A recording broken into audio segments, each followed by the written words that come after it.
Hey ladies and gentlemen, hope you're all having a wonderful day so far. Today I'm going to be showing you a really solid rogue build if you plan on pushing nightmare dungeons in the endgame of Diablo 4. This build really took me by surprise as Barrage is incredibly overlooked, but if you play the build properly and follow the right formula, you could really perform above and beyond. We are currently clearing nightmare dungeons easily 25 to 30 levels above our own, and even fighting enemies that are 35 levels over us and just completely annihilating them in just a few barrages. So today I'm going to be showing you everything you need to know to get this build up and running. And don't forget that the build that we have right here is on Mobilytics, so if you want to easily copy it down, you can go on over and head to the link in the description to find that, as well as a ton of other builds on that site.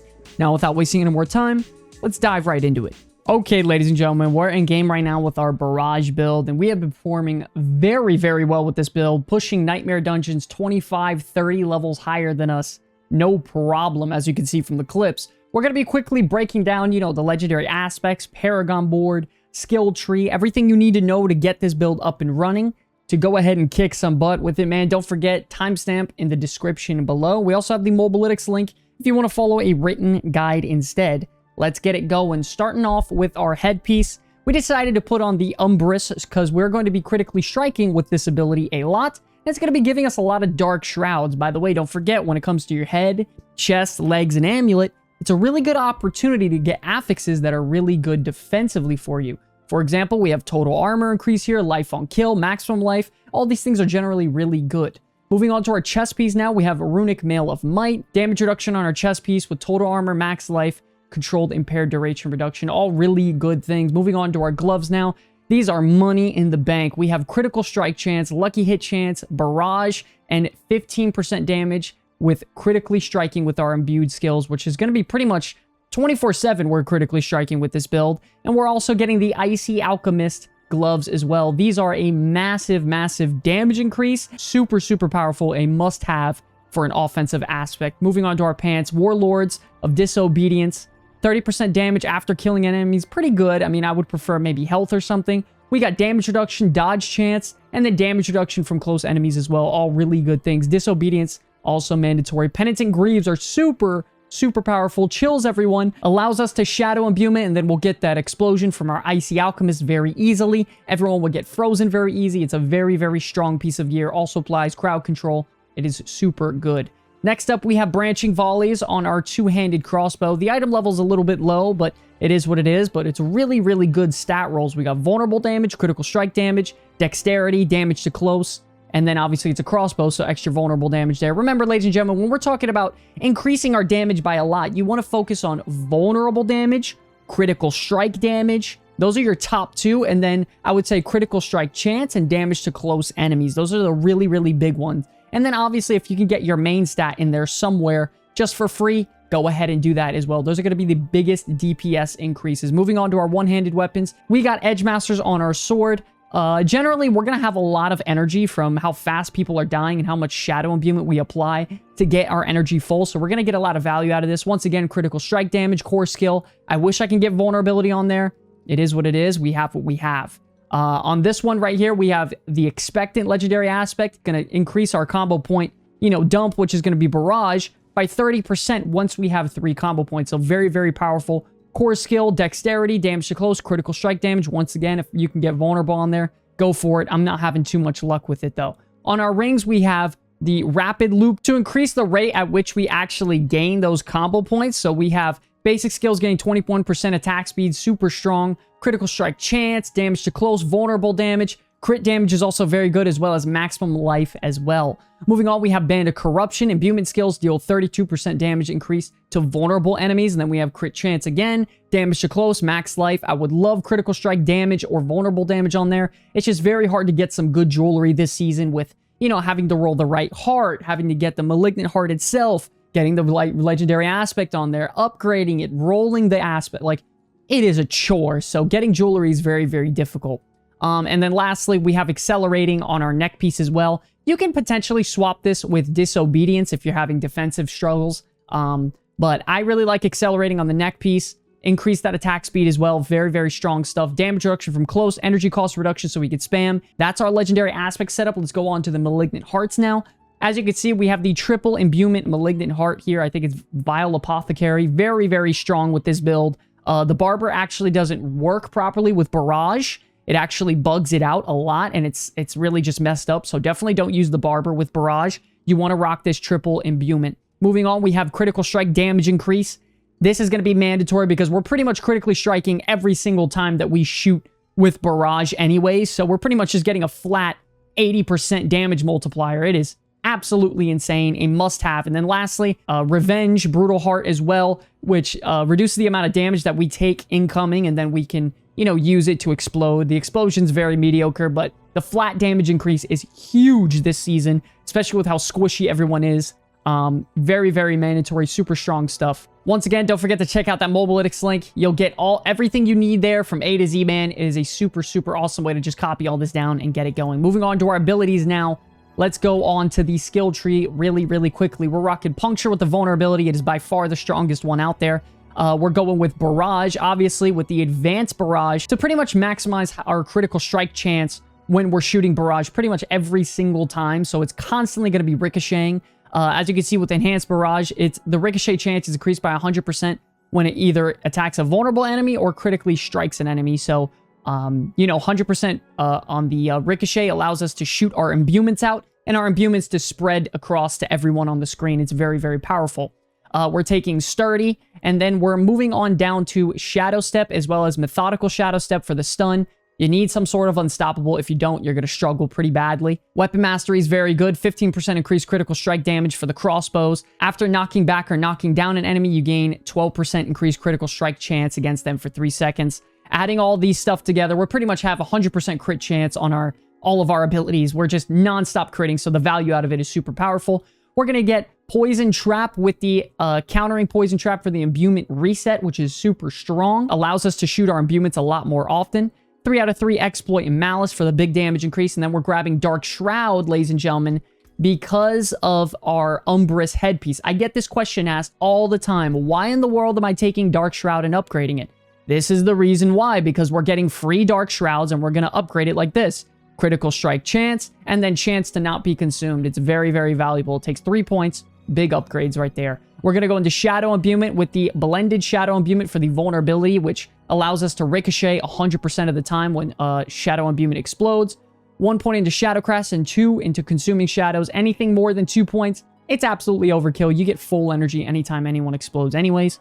We're going Cold Imbuement with the Mixed Cold Imbuement for the 20% damage increase to crowd controlled, and then double that against Frozen, big damage increase, and then Frigid Finesse for the chilled and frozen damage increase as well. Lastly, we're grabbing Innervation for pretty much having full energy the whole time. This takes away all of our energy problems with our lucky hit. Like, constantly we're going to be lucky hitting with all of our barrage arrows. Even when they ricochet, they can lucky hit, so it's very strong. And then we have the 100 energy you spend grants 15 plus lucky hit chance as well, so that's great. Also, we're grabbing 3 out of 3 haste, and then of course we're taking precision for the big critical strike damage as well on our barrage. So all of this is exactly the skill tree. You can go ahead and copy it.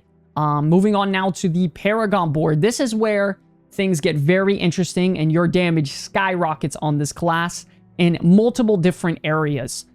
First of all, our first glyph on our board is going to be Combat, critical strike damage increase, and the energy restoration on our barrage. It is so mandatory. It is a multiplier on top of giving us unlimited energy. Super powerful, absolutely mandatory to pick up. We're going to grab these 2 here for the upgrades as well. And then we're going to move on to the No Witnesses board. The No Witnesses board is a very powerful board on its own with having Knowledge as well as Ruin. Both of these right here are super strong for getting those big burst windows. As you can see, 15% critical strike damage here. And then we got damage to crowd-controlled enemies and then 20% damage based off of our control glyph that we're going to be socketing in.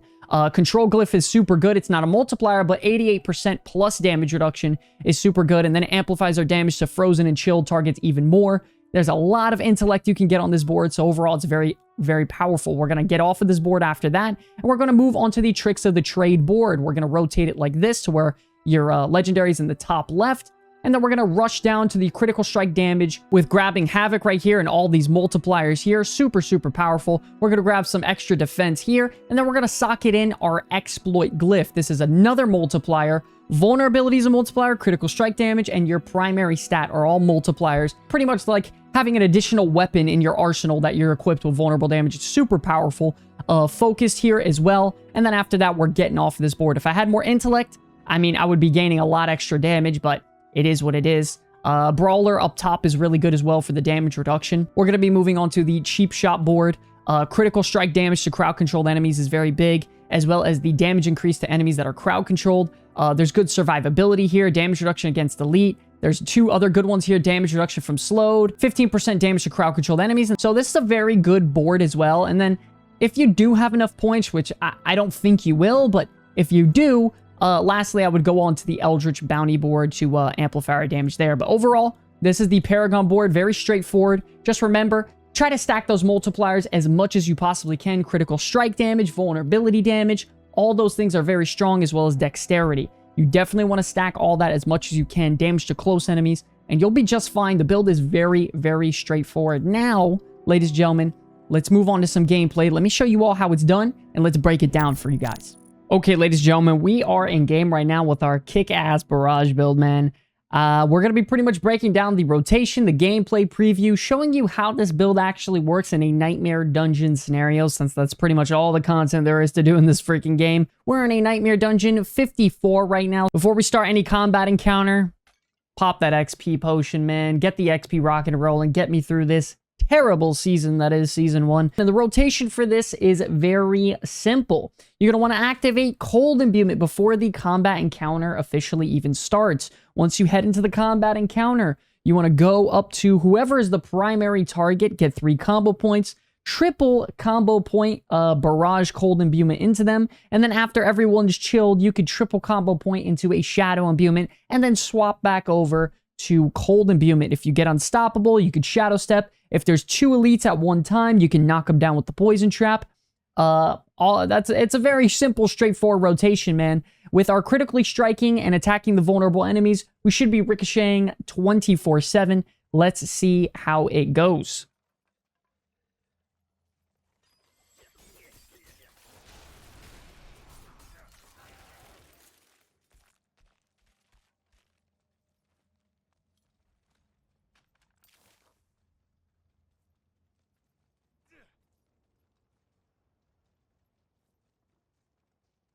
Okay, we are moving through our dungeon here. Gonna go drop our trap, Cold Imbuement, 3 combo points, and rinse and repeat, man. Keep it moving with this. Gonna go over here, drop our trap. We have a ton of enemies here, so we're gonna have to be a little bit careful. Gonna have to dive on this guy to get rid of him if we can. Drop our trap. Yeah, I mean, that's kind of ridiculous, though, because, like, I mean... That was, like, a really weird... clunky-ass... Like, what was that? Okay, looks like we got a decent amount of enemies here. Gonna drop our trap. Frost Imbuement. And once we get them all grouped up a little... Really? What the fuck is going on here? Getting one-shotted by a crossbow. Okay. Man, that's what's up. Holy shit. Like 100% to 0. Yeah. Why not?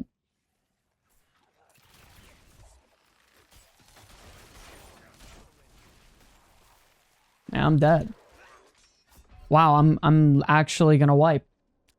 This isn't a joke. Wow. Holy shit. This is actually embarrassing.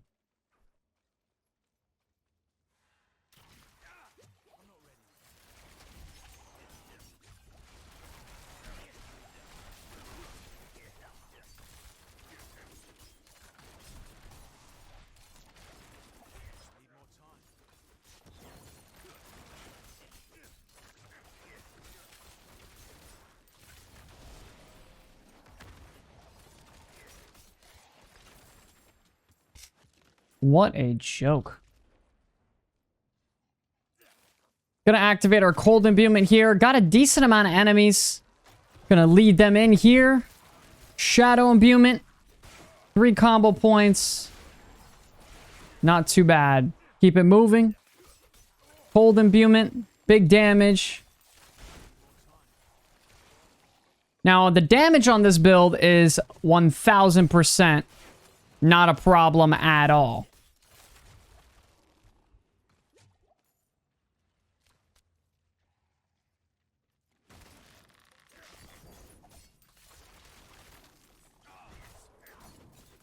Got our Shadow Imbuement, Cold Imbuement, triple combo points. Get them both out of here and keep moving. Now, the damage on this build isn't a problem at all. You know, with the way Season 1 is working out, survivability is a problem for a lot of classes that don't have any self, healing or restoration of some sort. So I would say the self-healing is very low, and the fact that we don't have access to the Vigor legendary aspect, we do have a lot less survivability than some of the other rogue specs out there. But with that in mind, we do have probably the second highest burst potential out of all the rogue specs. Obviously going second to the penetrating shot build. Stun this guy into a big cold imbuement for nice big old burst. If you're gonna step up here, deal big damage to these guys. Got cold imbuement. Big damage here. He's one shot. Get rid of him. Can get really sticky. This is one of the hardest pulls in the Nightmare Dungeon rotation this season. But it looks like we're handling it pretty well so far. Got to get out of the self-exploding mobs here. They are unstoppable. They're going to take some less damage. Now we have our two big boys left. Got rid of the blister right before it explodes. And I did pull the other mobs as well. This is going to get really sticky in a second. I'm going to have to spam some potions, maybe kite it out. Going to re-engage here. Going to drop our poison trap into our cold imbuement combo. Try to get rid of the knight if we can. Stun this guy. Chug our potions. And finish off the dungeon. Not too bad. As you can see, ladies and gentlemen, listen, the damage is definitely there when it comes to the Barrage build. The survivability is a little bit iffy compared to the other rogue specs out there. But the damage in the burst is through the roof. A triple combo point Barrage on somebody that's CC'd or knocked down. Man, they're wrapped up and they are done for. Listen, I think overall it's a very good build. It's fun. I'm having a great time using it now. So if you guys want to try something new off meta, definitely one of the most underappreciated rogue spells in the game, Barrage. It is a ton of fun. I hope you guys enjoyed the video. Once again, I want to thank you all so much for the love and support. My name's Sky from the Comeback Kids. I will see you all in the next one. Peace.